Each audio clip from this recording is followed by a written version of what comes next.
Shalom, jemaat yang dikasihi Tuhan kita Yesus Kristus. Puji dan syukur kepada Tuhan kita bisa berkumpul kembali dalam keadaan sukacita di sore hari ini. Untuk itu Bapak Ibu, sebelum kita mulai ibadah sore kita, marilah kita persiapkan hati dan pikiran kita di dalam ibadah ini. Kiranya juga ibadah kita ini berkenan di hadapan Tuhan, sehingga kita memperoleh berkat dan kekuatan dalam kehidupan kita, terutama untuk menjalani kehidupan kita di kemudian hari. Untuk itu marilah kita berdoa dalam hati sejenak.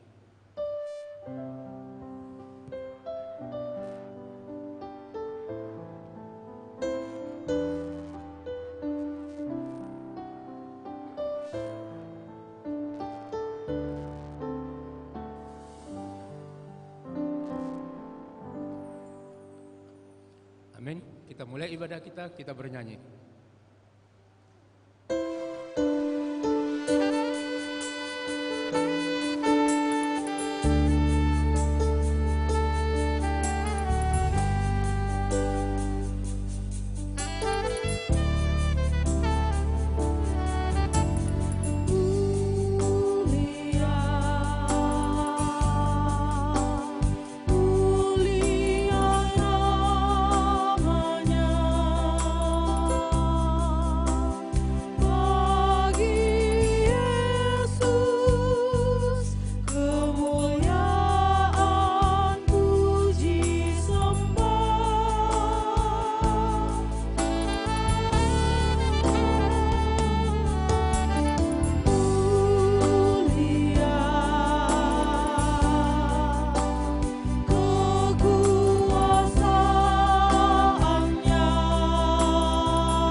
Di dalam nama Allah Bapa dan nama anaknya Tuhan Yesus Kristus dan nama Roh Kudus, Halik langit dan bumi.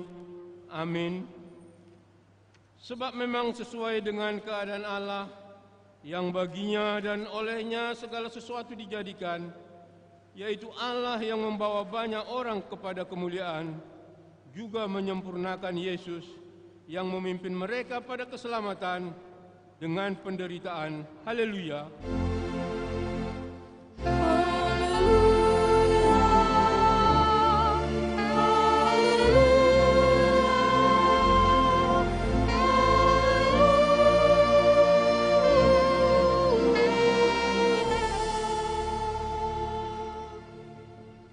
Kita berdoa. Ya Tuhan Allah yang Maha Pengasih, Engkau telah mengasihi kami karena Engkau telah memberikan anak-Mu yang tunggal, Tuhan Yesus Kristus, kepada orang berdosa, agar Ia menderita nista dan sengsara sampai mati di kayu salib. Kasihanilah kami, agar kami menjadi kuat dan dapat bertahan dalam penderitaan seperti anak-Mu yang Engkau kasihi itu, agar nama-Mu dimuliakan dan juga anak-Mu itu Yesus Kristus dan Roh Kudus di dalam hidup kami. Amin. Jemaat dipersilakan duduk. Kita bernyanyi.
Firman Tuhan sebagai pendahuluan khotbah pada kita di ibadah sore ini tertulis dalam 2 Korintus pasal yang ketiga, dimulai dari ayat yang ke-12 sampai dengan 2 Korintus pasal yang keempat ayat yang kedua. 2 Korintus pasal 3 dimulai dari ayat ke-12 sampai dengan pasalnya yang keempat ayat yang kedua. Marilah kita membacanya secara responsoria, dan nanti di pasal yang keempat ayat kedua kita sama-sama membacanya. Karena kami mempunyai pengharapan yang demikian, maka kami bertindak dengan penuh keberanian. Tidak seperti Musa yang menyuruh supaya mata orang Israel jangan melihat hilangnya cahaya yang sementara itu. Tetapi pikiran mereka telah menjadi tumpul, sebab sampai pada hari ini selubung itu masih tetap menyelubungi mereka. Jika mereka membaca perjanjian lama itu tanpa disingkapkan, karena hanya Kristus saja yang dapat menyingkapkannya. Bahkan sampai pada hari ini, setiap kali mereka membaca kitab Musa, ada selubung yang menutupi hati mereka. Tetapi apabila hati seorang berbalik kepada Tuhan, maka selubung itu diambil daripadanya. Sebab Tuhan adalah roh, dan di mana ada roh Allah, di situ ada kemerdekaan. Dan kita semua mencerminkan kemuliaan Tuhan dengan muka yang tidak berselubung. Dan karena kemuliaan itu datangnya dari Tuhan yang adalah roh, maka kita diubah menjadi serupa dengan gambarnya dalam kemuliaan yang semakin besar. Oleh kemurahan Allah kami telah menerima pelayanan ini. Karena itu kami tidak tawar hati. Tetapi kami menolak segala perbuatan tersembunyi yang memalukan. Kami tidak berlaku licik dan tidak memalsukan firman Allah. Sebaliknya, kami menyatakan kebenaran, dan dengan demikian kami menyerahkan diri kami untuk dipertimbangkan oleh semua orang di hadapan Allah. Demikian firman Tuhan. Berbahagialah setiap orang yang mendengar firman Allah, yang menghayati serta mengamalkannya. Kita bernyanyi.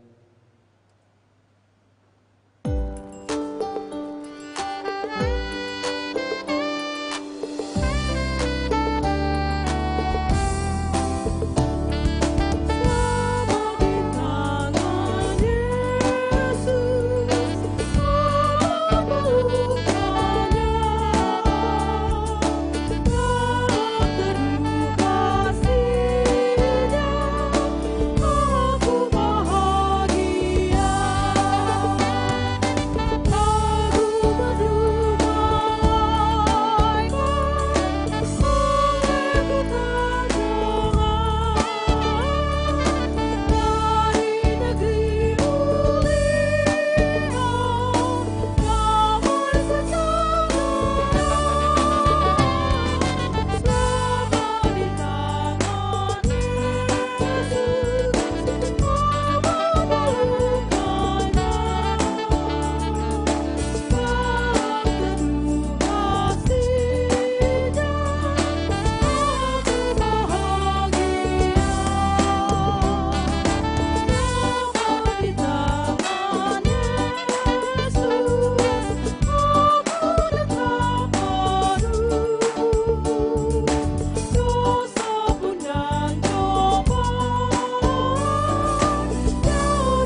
Bapak Ibu jemaat yang dikasihi Tuhan kita Yesus Kristus, marilah sejenak kita merenungkan perjalanan kehidupan kita di belakang hari, apa yang telah kita lakukan, kesalahan-kesalahan bahkan dosa-dosa kita.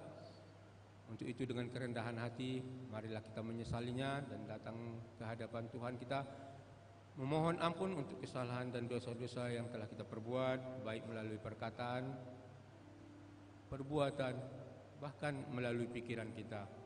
Untuk itu marilah kita sujud memohon ampun ke hadapan Tuhan kita.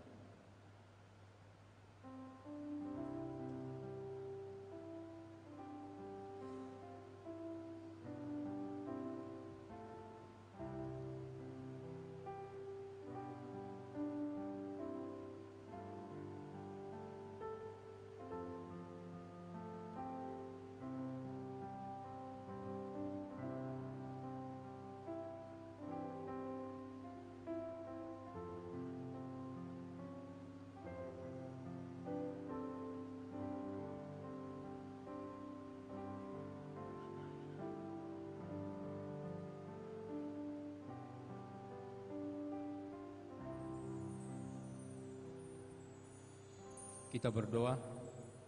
Ya Allah Bapa kami yang di sorga, Tuhan yang Maha Kuasa dan Pengasih, kami bersyukur kepadamu karena kasih setiamu kekal selama-lamanya.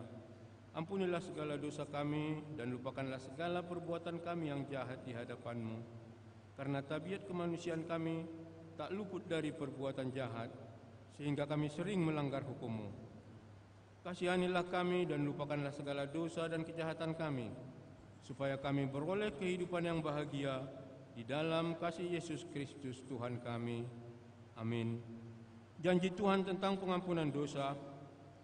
Demi aku yang hidup, demikian firman Tuhan Allah, aku tidak berkenan kepada kematian orang fasik, melainkan aku berkenan kepada pertobatan orang fasik itu dari kelakuannya yang jahat, supaya ia hidup.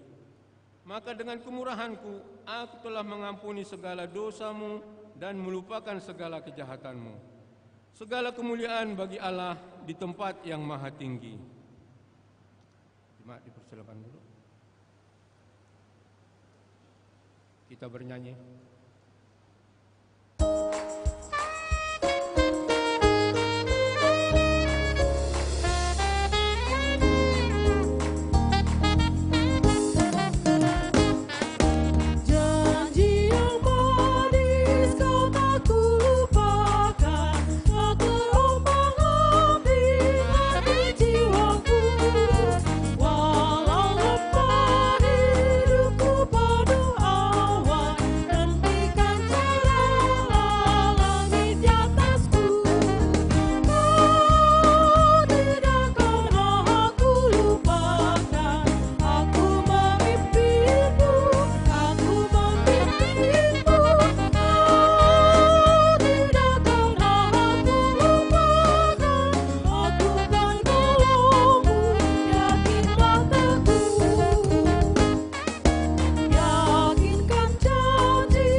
Marilah kita mendengar hukum Taurat Tuhan pada minggu ini, yaitu hukum Taurat yang pertama dan yang kedua beserta maksudnya.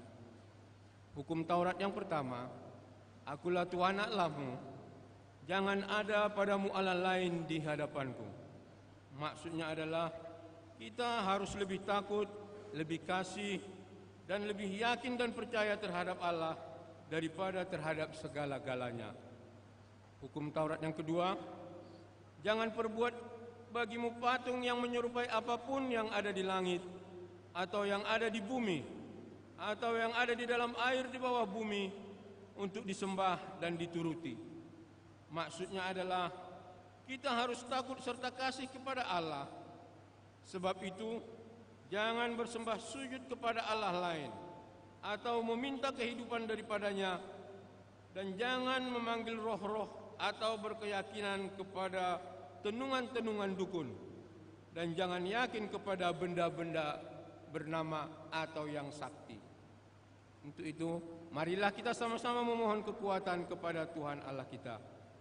Ya Allah Bapa kami, berilah kami kekuatan untuk melakukan yang sesuai dengan hukum-Mu. Amin. Kita bernyanyi.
Marilah kita bersaksi mengikrarkan pengakuan iman kita bersama jemaat pada segala abad di seluruh dunia ini. Kita sama-sama mengucapkannya. Aku percaya kepada Allah Bapa yang Maha Kuasa, Khalik langit dan bumi. Aku percaya kepada Yesus Kristus, anaknya yang tunggal Tuhan kita, yang dikandung daripada Roh Kudus, lahir dari anak darah Maria, yang menderita di bawah pemerintahan Pontius Pilatus, disalibkan, mati dan dikuburkan, turun ke dalam kerajaan maut, pada hari yang ketiga bangkit pula dari antara orang mati, naik ke surga, duduk di sebelah kanan Allah Bapa yang Maha Kuasa, dan akan datang dari sana untuk menghakimi orang yang hidup dan mati. Aku percaya kepada Roh Kudus, gereja yang kudus dan aman, persekutuan orang kudus, pengampunan dosa, bangkitan daging, dan hidup yang kekal. Jemaat dipersilakan duduk. Untuk menyambut firman Tuhan, kita bernyanyi dengan mata acara nomor 11.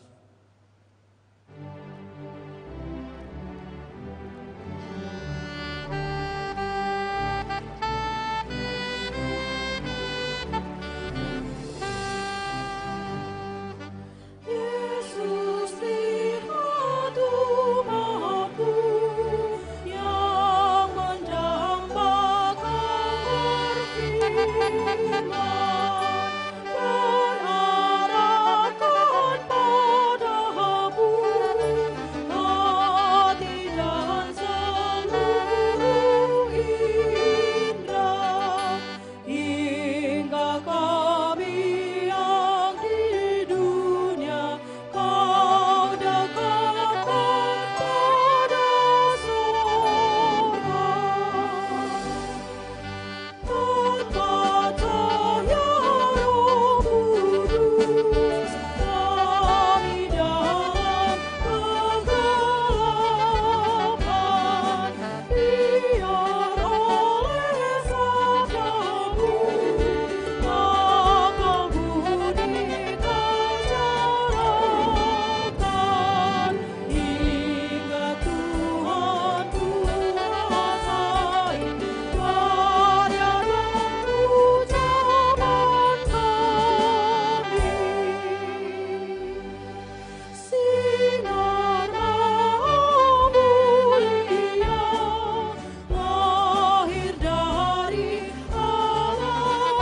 Damai sejahtera Allah yang melampaui segala akal, itulah yang memelihara hati dan pikiranmu di dalam Yesus Kristus Tuhan kita.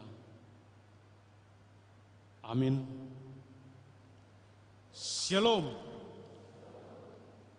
Bapak, Ibu, dan saudara-saudari yang terkasih di dalam nama Tuhan Yesus Kristus, saat ini kita akan mendengarkan firman Tuhan yang diambil dari Keluaran pasal 34, dimulai dari ayat 29 sampai ayat yang ke-35, dengan satu tema, menyatakan cahaya kemuliaan Allah. Demikian firman Tuhan. Ketika Musa turun dari Gunung Sinai, kedua loh hukum Allah ada di tangan Musa. Ketika ia turun dari gunung itu, tidaklah ia tahu bahwa kulit mukanya bercahaya oleh karena ia telah berbicara dengan Tuhan. Ketika Harun dan segala orang Israel melihat Musa, tampaklah kulit mukanya bercahaya, maka takutlah mereka mendekati dia. Tetapi Musa memanggil mereka, maka Harun dan segala pemimpin jemaat itu berbalik kepadanya, dan Musa berbicara kepada mereka. Sesudah itu mendekatlah segala orang Israel, lalu disampaikannya kepada mereka segala perintah yang diucapkan Tuhan kepadanya di atas Gunung Sinai. Setelah Musa selesai berbicara dengan mereka, diselubunginyalah mukanya. Tetapi apabila Musa masuk menghadap Tuhan untuk berbicara dengan dia, ditanggalkannyalah selubung itu sampai ia keluar. Dan apabila ia keluar, dikatakannya kepada orang Israel apa yang diperintahkan kepadanya. Apabila orang Israel melihat muka Musa, bahwa kulit Musa bercahaya, maka Musa menyelubungi mukanya kembali sampai ia masuk menghadap untuk berbicara dengan Tuhan. Demikian firman Tuhan. Bapak, Ibu yang terkasih di dalam nama Tuhan Yesus Kristus, tema kita hari ini mengajak dan memotivasi kita, yaitu dikatakan menyatakan cahaya kemuliaan Allah, atau memberitahukan cahaya kemuliaan Allah. Cahaya kemuliaan Allah itu nyata dan terjadi di dalam kehadiran Allah. Allah hadir terhadap hamba-hambanya, Allah hadir di dalam nabinya, dan juga Allah hadir dalam umatnya, dan juga Allah hadir dalam orang-orang percaya. Dan kehadiran Allah di tengah-tengah dunia ini, itulah kemuliaannya. Bahkan kehadiran dan kemuliaan Allah itu sering sulit dipahami oleh logika, sulit dipahami oleh rasio, bahkan sering sulit dipahami oleh akal budi kita. Tapi pada saat ini dikatakan Allah hadir di tengah-tengah umatnya, Allah hadir di tengah-tengah kehidupan Musa, dikatakan pada saat ini, yaitu melalui embun atau melalui awan, seperti yang dialami Musa di Gunung Sinai. Bahkan kemuliaan Tuhan itu dapat dialami oleh Musa, dikatakan melalui nyala api di semak-semak. Bahkan kemuliaan Tuhan itu dapat dialami dan dirasakan, dikatakan melalui suaranya dan firman-Nya. Bahkan kemuliaan Tuhan itu dapat dialami melalui mujizat-Nya, seperti umat Tuhan dalam melewati Laut Merah. Bahkan kemuliaan Tuhan itu menyertai umat-Nya di padang gurun. Dikatakan pada siang hari Tuhan menyertai mereka dengan tiang awan. Dan pada malam hari dikatakan Tuhan menyertai mereka dengan tiang api. Jadi kemuliaan Tuhan itu sungguh nyata di dalam kehadiran-Nya, di dalam bentuk yang diberikan kepada orang tertentu dan juga kepada umat-Nya. Dan saat ini pun kita semua yang hadir pada saat ini sedang melihat dan mengalami akan kemuliaan Tuhan itu di tengah-tengah persekutuan kita. Mengapa dikatakan demikian? Karena Tuhan berkata dan menyatakan bahwa laki-laki dan perempuan adalah gambar dan rupa Allah. Coba lihat dirimu. Gambar siapa kamu sekarang? Lihat kiri kananmu, gambar siapa itu? Tuhan sedang menyatakan kemuliaan-Nya kepada Bapa dan Ibu dan juga saudara-saudara. Dikatakan bahwa kita, baik laki-laki, baik perempuan, dikatakan adalah gambar dan rupa Allah. Jadi ketika engkau melihat sesamamu, ketika engkau melihat kiri kananmu, engkau sedang melihat kemuliaan Allah. Karena itu semua adalah gambar dan rupa Allah. Tuhan tidak mempersoalkan apakah dia hitam seperti saya, atau putih, atau setengah putih, atau setengah hitam, tidak dipersoalkan itu. Yang Tuhan katakan bahwa laki-laki dan perempuan adalah gambar dan rupa Allah. Amin. Ya. Jadi kalau kamu sedang mempermainkan sesamamu, menipu sesamamu, melakukan yang tidak terhadap sesamamu, engkau sedang merusak kemuliaan Allah yang sedang nyata di dalam dirimu dan juga di dalam sesamamu.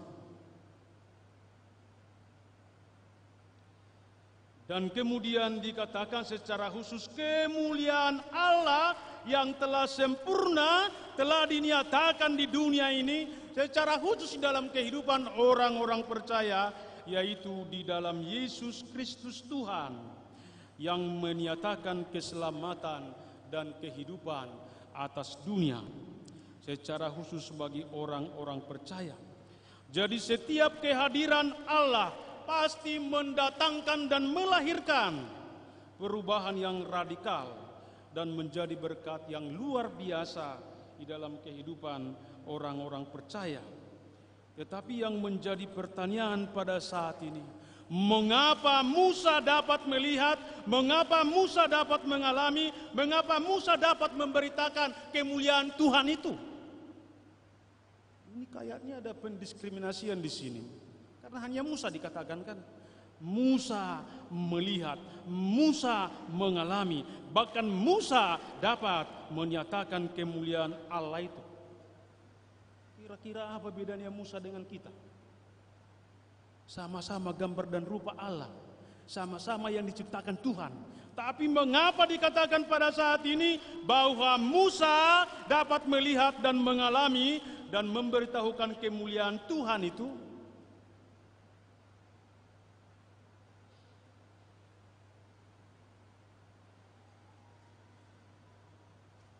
Dan masihkah kita dapat melihat dan mengalami itu di zaman kita sekarang ini? Dan melalui firman Tuhan yang baru kita baca, ada 3 hal yang kita renungkan. Mengapa Musa dapat melihat dan mengalami serta memberitahukan kemuliaan Tuhan itu? Yang pertama dikatakan adalah karena ada perjumpaan, ada pertemuan, ada persekutuan khusus dengan Tuhan di Gunung Sinai. Jadi ada pertemuan khusus. Mengapa Musa sekali lagi dapat melihat dan mengalami kemuliaan Tuhan dalam hidupnya? Dikatakan karena Musa mau bersekutu, karena Musa mau bertemu, karena Musa mau menjumpai Tuhan, bahkan menghabiskan waktunya selama 40 hari 40 malam menghadap hadirat Tuhan di Gunung Sinai. Coba kita bayangkan 40 hari dia di atas gunung itu. Tidak makan, tidak minum. Kira-kira apa yang dibicarakan oleh Musa di situ dengan Tuhan? Sampai 40 hari 40 malam. Enggak bisa itu hanya 1 hari. 40 hari. Dan Musa sungguh-sungguh menghabiskan waktunya di hadirat Tuhan. Bahkan Musa dikatakan membawa orang lain kepada Tuhan. Bahkan Musa dikatakan menjadi terus-menerus mengalami pembaharuan di dalam kehidupannya. Jadi perjumpaan dan persekutuan dengan Tuhan di tengah-tengah kehidupan ini dengan Tuhan, itulah pintu, itulah titik awal untuk dapat mengalami kemuliaan Tuhan di tengah-tengah kehidupan ini. Kira-kira yang menjadi Gunung Sinai itu di zaman kita ini apa?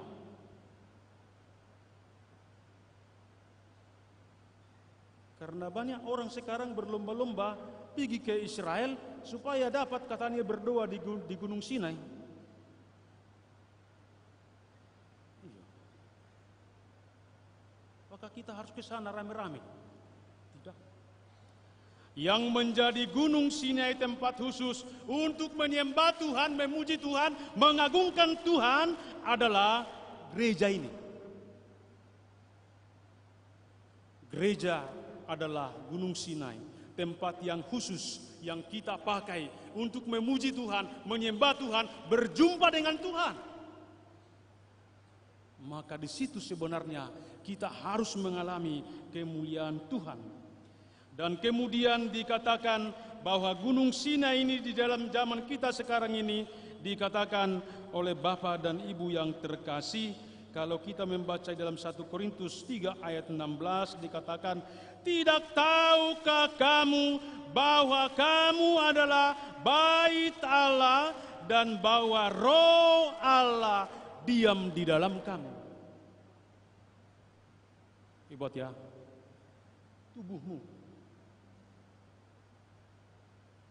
tempat Roh Allah berdiam, tempat Roh Allah bertahta. Jadi kira-kira kalau sudah Roh Allah bertahta di dalam diri kamu, jika Tuhan sudah kita jumpai, berjumpa di tengah-tengah baitnya seperti yang kita lakukan pada saat ini, dikatakan kita sedang mengalami kemuliaan Allah.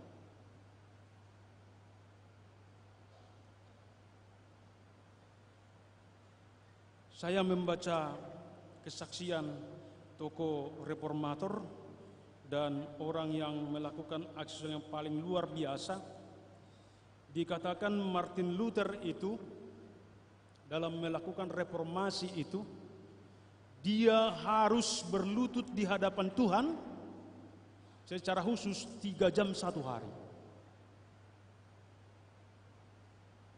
3 jam.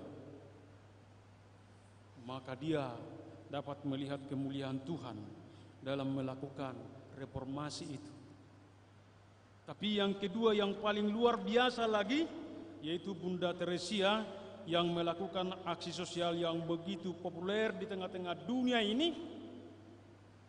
Di India, Kalkutta, dia dikatakan berdoa dalam 1 hari, berlutut di hadapan Tuhan, menyembah Tuhan di dalam kehidupannya, mengambil waktu khusus untuk memuji memuliakan Tuhan 6 jam dalam 1 hari.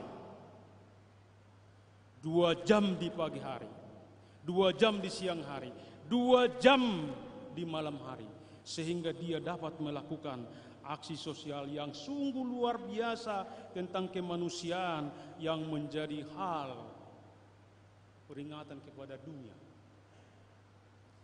Yang menjadi pertanyaan kita saat ini, kira-kira jika kamu tadi dikatakan adalah bait Allah, roh Allah bertahta di dalam kehidupan kamu, kira-kira berapa jam kau satu hari membuat waktu khusus untuk bersekutu kepada Tuhan?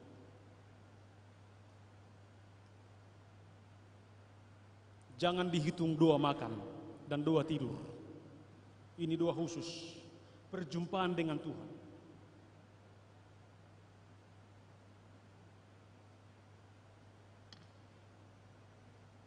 Tapi kenyataannya sekarang kita lihat, orang yang paling cepat bosan tinggal adalah orang yang di gereja.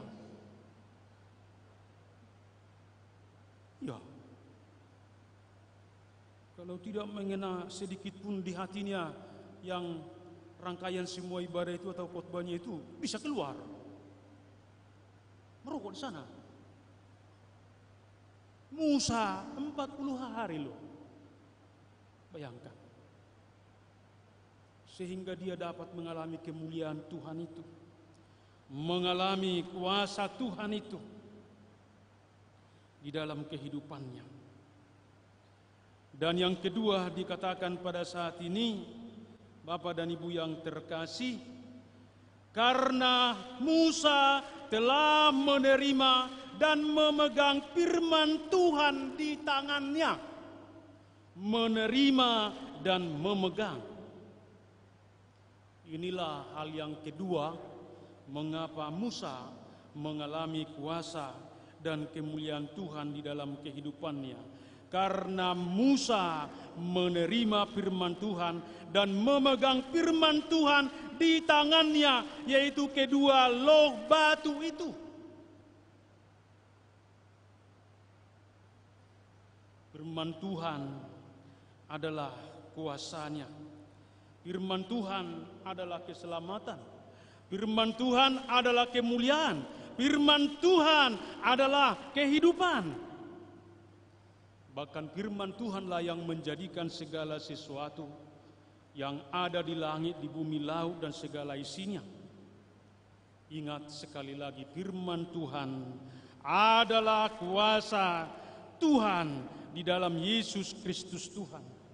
Jadi kemuliaan Tuhan itu ada dalam kuasanya, dalam firman-Nya, dalam keselamatan, dan dalam kehidupan yang kekal. Sekarang itu nyata di dalam kehidupan kita, dalam kehidupan Bapak dan Ibu, dan juga saudara-saudari.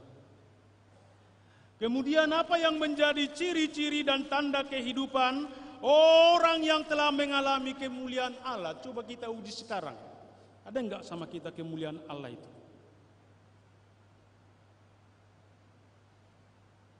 Ada enggak kita mengalami kuasa Tuhan itu? Ada enggak kita mengalami kehadiran Tuhan itu? Jika ada, apa yang menjadi tandanya? Jika ya, apa yang menjadi ciri-cirinya?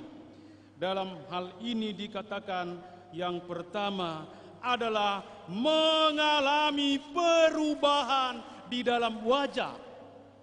Perubahan secara fisik.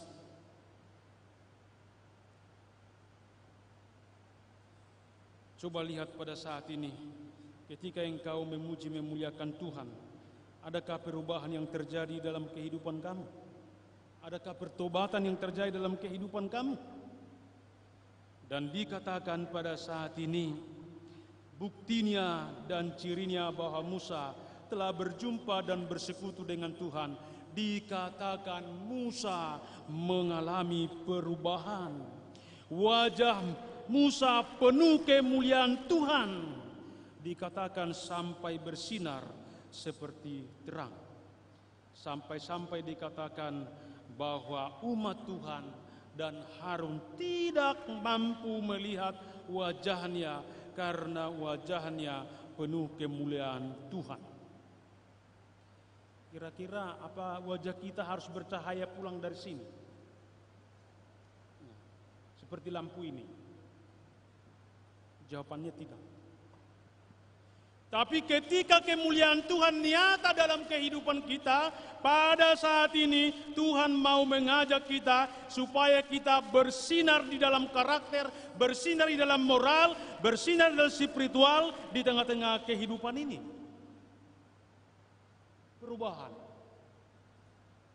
Jadi setiap orang yang berjumpa dengan Tuhan, setiap orang yang mengalami kemuliaan Tuhan pasti mengalami perubahan dan pertobatan di dalam kehidupannya. Makanya Yesus berkata di awal pelayanannya, bertobatlah sebab kerajaan Allah sudah dekat. Untuk apa kita menyembah Tuhan, memuji Tuhan, bernyanyi? Kalau tidak berjumpa dan kalau tidak mengalami perubahan.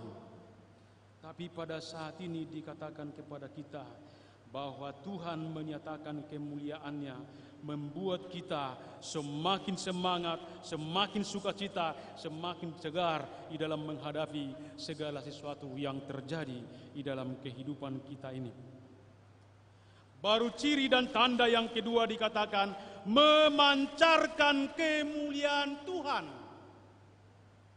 Memancarkan kemuliaan Tuhan atau memancarkan keilahian Tuhan. Inilah menjadi bukti dan ciri yang kedua ketika mengalami perjumpaan dengan Tuhan, ketika mengalami kemuliaan Tuhan, memancarkan kemuliaan Tuhan dengan memberitakan firman-Nya di segala situasi, keadaan, dan waktu.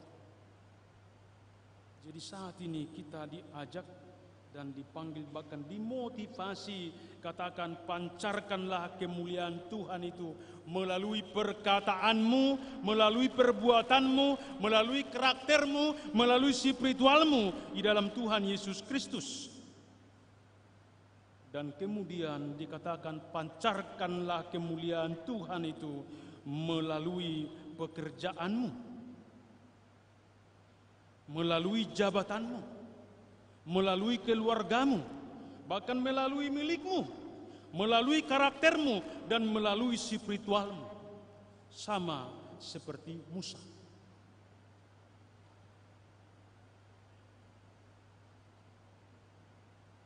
Makanya Yesus mengatakan engkau adalah garam dan terang. Jadi orang mengenal kamu menjadi orang percaya, menjadi orang Kristen bukan dikala kau bawa Alkitab ke gereja, dikala kau bawa kidung jemaat atau buka HP-mu dan Alkitab di situ. Enggak. Tapi dikatakan, mari pancarkan kemuliaan Tuhan itu di dalam segala situasi, keadaan dan waktu, bahkan dikatakan melalui pekerjaan, melalui jabatan, melalui usaha. Bahkan dari tengah-tengah pergumulanmu, penderitaanmu pada saat ini, pancarkan sinar kemuliaan Tuhan itu.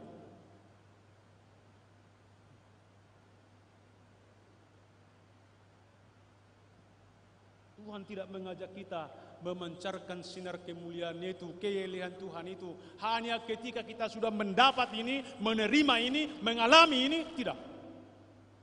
Tapi segala situasi, keadaan dan waktu dikatakan pancarkanlah sinar kemuliaan Tuhan itu ke sekelilingmu.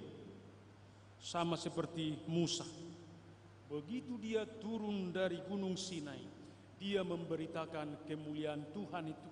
Dia memberitakan firman-Nya itu. Dia memberitakan perjumpaannya dengan Tuhan. Dia memberitakan akan kemurahan yang dia terima daripada Tuhan kepada orang selain dan juga kepada sekitarnya. Dan yang terakhir dikatakan yang menjadi ciri dan bukti bahwa orang telah mengalami kemuliaan Tuhan, dikatakan mengakui kehadiran Tuhan. Mengakui kehadiran Tuhan. Kalau kita ditanya saat ini Bapak dan Ibu saudara-saudara yang terkasih, masih yakinkah kau pada saat ini Tuhan hadir dalam kehidupan kamu? Tuhan hadir di dalam ibadah ini. Tuhan hadir di semua pergumulan, di semua pekerjaan, di semua hal yang kita hadapi pada saat ini.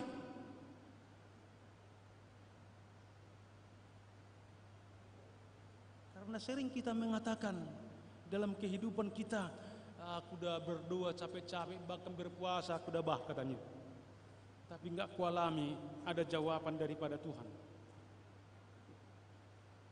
Kira-kira adakah Tuhan hadir di tengah-tengah pergumulan itu? Adakah Tuhan hadir di tengah-tengah perjuanganmu itu? Adakah Tuhan hadir di tengah-tengah pergumulanmu itu? Saat ini dikatakan harus mengakui kehadiran Tuhan. Sama seperti Musa dalam kehidupannya, biarpun dia tidak berjumpa face to face dengan Tuhan itu, hanya melalui awan saja dan suara, tapi dia mengatakan, dia mengakui kehadiran Tuhan itu melalui kemuliaannya itu di Gunung Sinai itu. Dan juga umat Tuhan mengakui ketika melihat wajah Musa berubah dari yang biasanya. Bahkan Musa yang tidak tahu bicara, yang mempunyai kelemahan, tidak pintar berkata-kata, bisa memberitakan firman Tuhan itu. Maka dikatakan dia di sini, dia sungguh-sungguh mengakui kehadiran Tuhan. Dan umat Tuhan pun mengakui kehadiran Tuhan di dalam kehidupan Musa. Sampai umat Tuhan tidak bisa melihat Musa.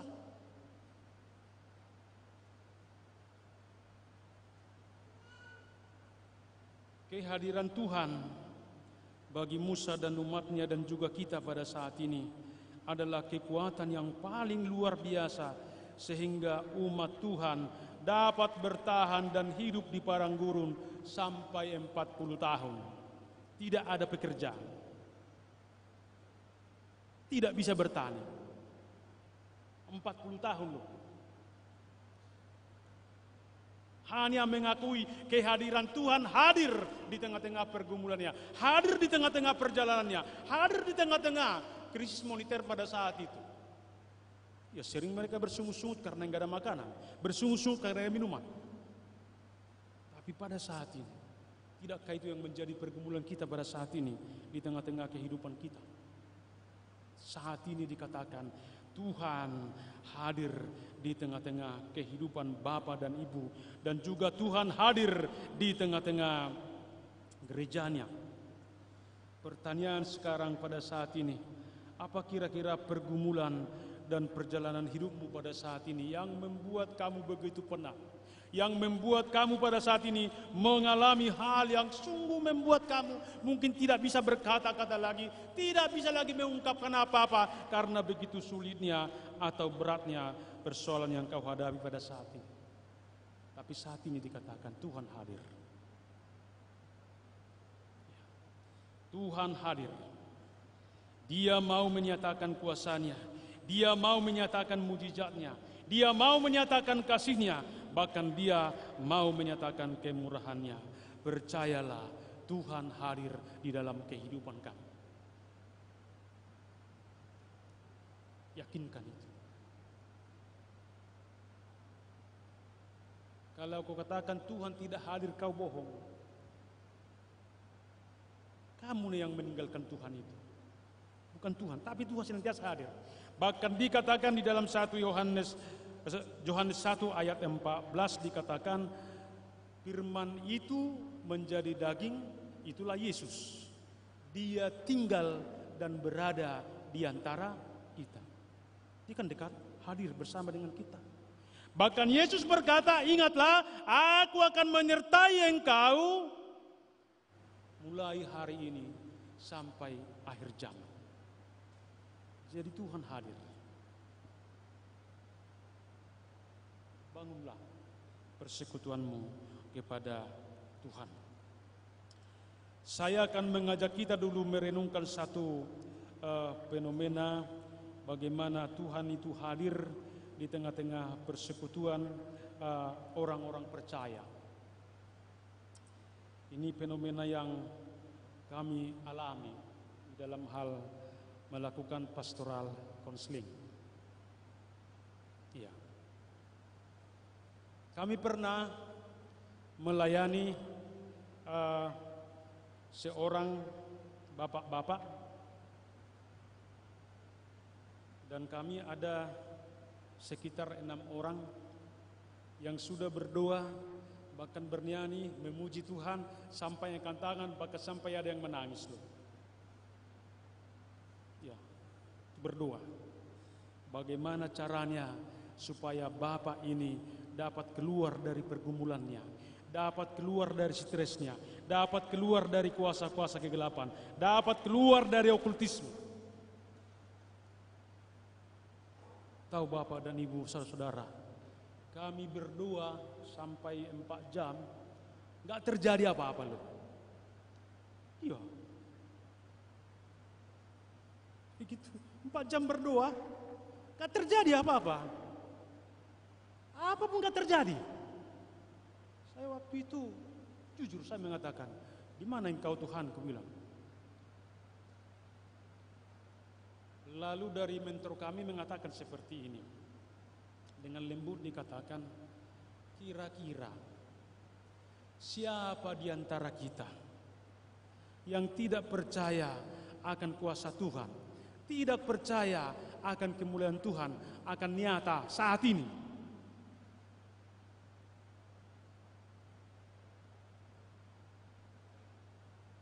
Kalau tidak percaya, saya mohonkan tolonglah, keluarlah dulu, keluar. Ya. Dari kami 6, keluarlah 4. Ditambah lagi istri daripada bapak ini, anak-anaknya pun keluar semua. Loh, jadi sedangkan 8 orang, 9 orang berdoa, gak turun-turun. Ini sih bertambah sedikit, kapan turunnya? Kan logika kita bermain kan. Tapi ketika keluar dan kami hanya ada 3 orang dengan mentor situ pada saat itu, dikatakanlah, oke, saya mau bertanya dulu kepada kita bertiga sambil bersalaman do itu. Percayakah kamu bahwa kuasa Tuhan, kemuliaan Tuhan, mujizatnya akan nyata pada saat ini? Sampai 3 kali lu ditanya saya. Akhirnya di yang ketiga kali saya menangis. Ampuni aku Tuhan. Kawan saya juga. Dan ketika kami sungguh-sungguh percaya membuat suatu persekutuan pertemuan dengan Tuhan pada saat ini tanpa ada kebimbangan, ya, puji Tuhan. Gak sampai kami 4 jam berdoa, hanya berdoa 1/4 jam, persoalan selesai.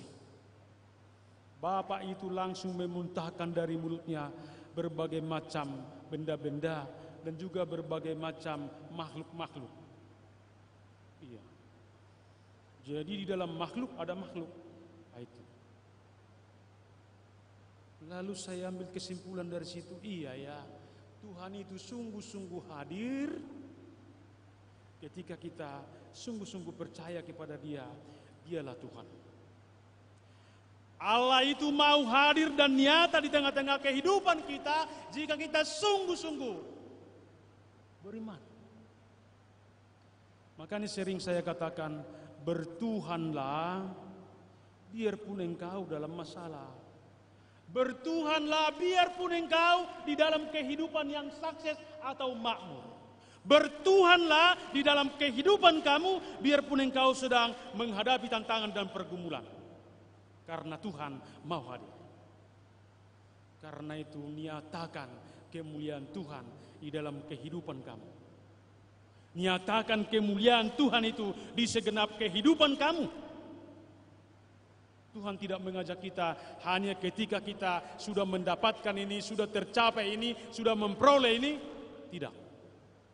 Tapi dikatakan, bertuhanlah biarpun engkau di dalam kesusahan.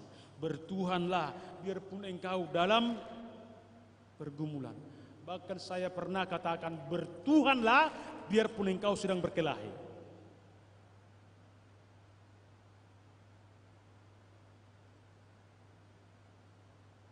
Karena Tuhan Maha Hadir. Allah itu Teopani. Yang tidak dibatasi oleh apapun. Dia mampu hadir di tengah-tengah kehidupan kita. Sama seperti yang dialami oleh Musa. Kita adalah Musa-Musa masa kini yang Tuhan panggil pada saat ini, bersekutulah kepadanya. Terimalah, alamilah kemuliaan Tuhan, dan nyatakan dan pancarkan. Tuhan berkenan untuk menyatakan kuasa dan kemurahannya hari ini, esok, sampai selama-lamanya. Amin. Kita berdoa. Terpujilah Engkau Tuhan di dalam Yesus Kristus Tuhan dan Roh Kudus, Tuhan yang kami sembah dan kami agungkan. Sungguh kami bersyukur Tuhan pada saat ini, jika di dalam persekutuan umat-Mu pada saat ini, kami telah mendengarkan firman-Mu yang kudus. Itulah firman kehidupan, itulah firman keselamatan, dan firman-Mu Tuhan mengajak kami pada saat ini, supaya kami orang-orang percaya, orang-orang yang telah berjumpa dan menerima kemuliaan Tuhan, harus menyatakan kemuliaan Tuhan di tengah-tengah kehidupan ini.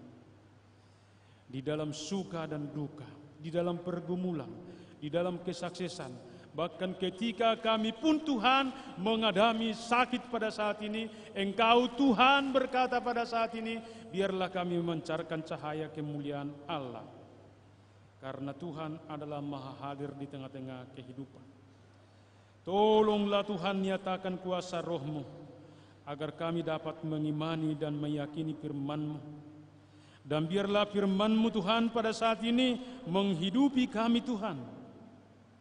Dan juga kami bersyukur Tuhan pada saat ini, biarlah Tuhan setiap kami yang hadir pada saat ini diberkati oleh firman-Mu, sehingga kami sungguh yakin bahwa Tuhan itu adalah maha hadir di tengah-tengah kehidupan orang-orang percaya. Dimuliakanlah Engkau Tuhan, hari ini, esok, sampai selama-lamanya, di dalam Yesus Kristus Tuhan. Amin.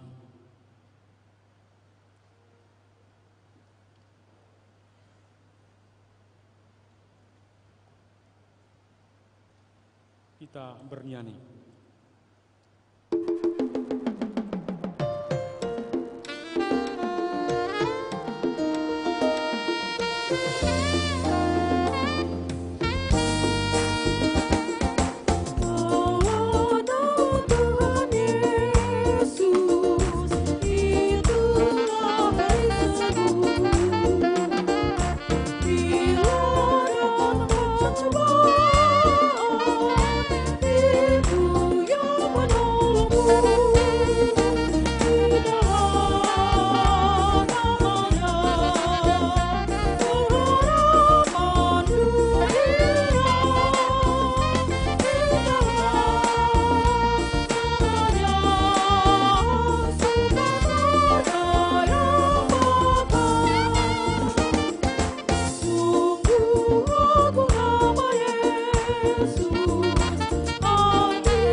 Firman Tuhan yang menjadi dasar iman kita untuk memberi persembahan kepada Tuhan, 1 Tawarik 16 ayat 29, demikian firman Tuhan, berilah kepada Tuhan kemuliaan namanya, bawalah persembahan dan masuklah menghadap Dia, sujudlah menyembah kepada Tuhan dengan berhiaskan kekudusan. Demikian firman Tuhan, mari kita memberi persembahan dengan sukacita.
diundang untuk bangkit berdiri.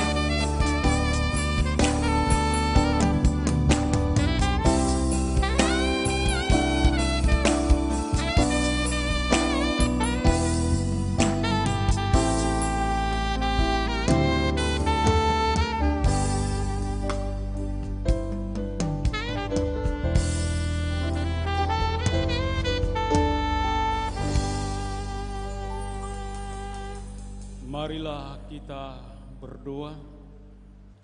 Ya Allah Bapa kami yang ada di surga, kami mengaku dengan setulus hati, Engkaulah sumber segala berkat dan karunia dalam hidup kami. Di sini kami mempersembahkan korban syukur kami kepadamu. Terimalah persembahan umat-Mu dan berkatilah menjadi alat kesaksian, persekutuan dan pelayanan jemaat-Mu ini. Jadikanlah hidup kami persembahan yang berkenan kepadamu, dan pakailah hidup kami untuk turut menghadirkan tanda-tanda kerajaan-Mu, kasih, keadilan, dan damai sejahtera di seluruh dunia ini. Bukalah hati kami oleh Roh Kudus-Mu, agar kami senantiasa mengucap syukur kepadamu, di dalam nama Yesus Kristus Tuhan kami. Amin.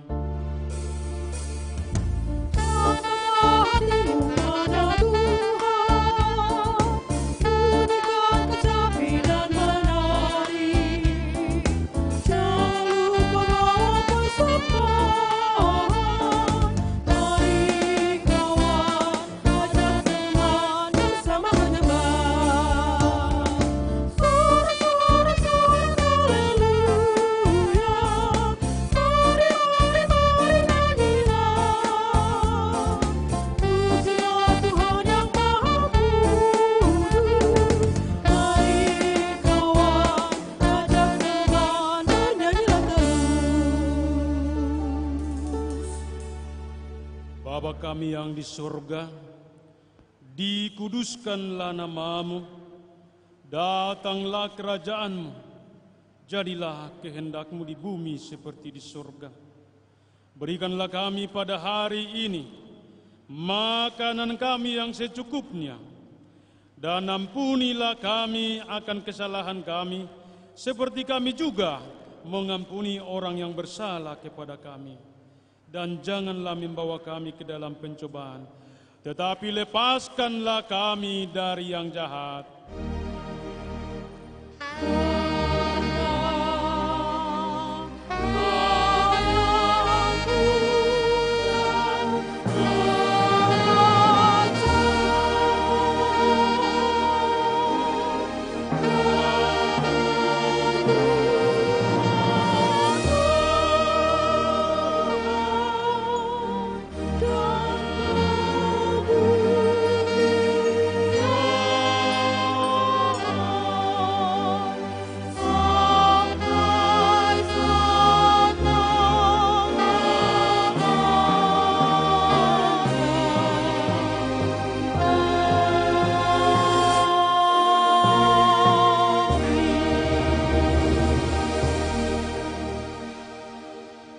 Pulanglah dengan damai sejahtera dan terima berkat dari Allah Bapa. Tuhan memberkati dan melindungi engkau. Tuhan menyinari engkau dengan wajah-Nya dan memberi engkau kasih karunia. Tuhan menghadapkan wajah-Nya kepadamu dan memberi engkau damai sejahtera. Amin.